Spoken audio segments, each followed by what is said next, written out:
called at the time the Royal Victoria Hospital, an army hospital. They had 1,000 patients in the hospital, and up this road here to each side there were 75 wooden huts, and in those 75 wooden huts each had 20 patients, so that's another 1,500. So 1,000 there, 1,500 there, and somewhere in the region of about 600 staff.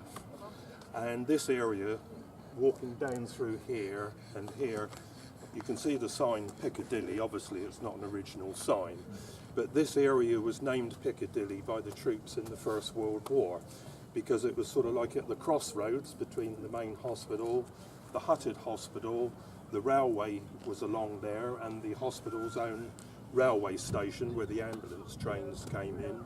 So, you know, such a hive of activity, Piccadilly. So, and at the top of the road here, right at the top, you can't see it, but there was sited the psychiatric section, which was known as D block. Some people call it P block, P for psychiatry of course, but most people refer to it as D block. And it's now the Hampshire Police Training College.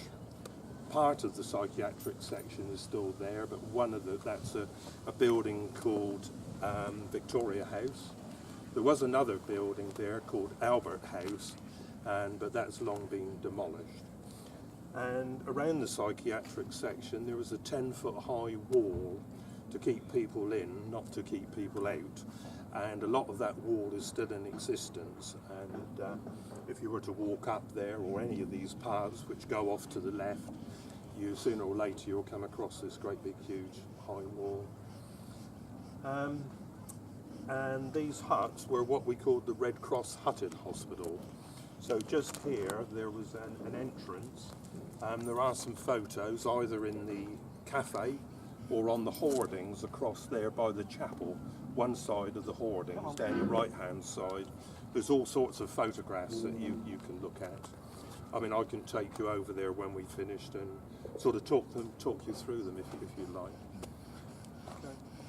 Yes, at one time people who lived in Netley, if they went into Southampton or London or wherever, if anybody said to them, where do you come from, they would say anywhere but Netley, because of its association with the psychiatric section.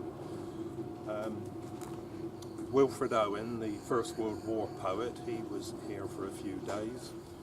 And Rudolf Hess, you know, Hitler's deputy, they brought him here to assess his mental state and then sent him off to the Tower of London to spend the rest of the duration of the war, however long that was going to be.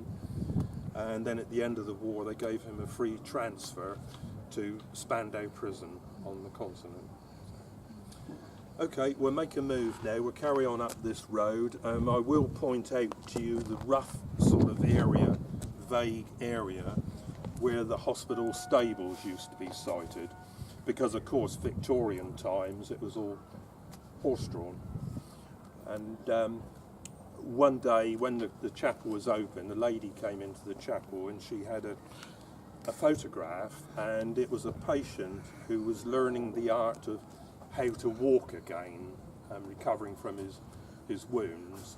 And he was walking along, and by the side of him was a donkey.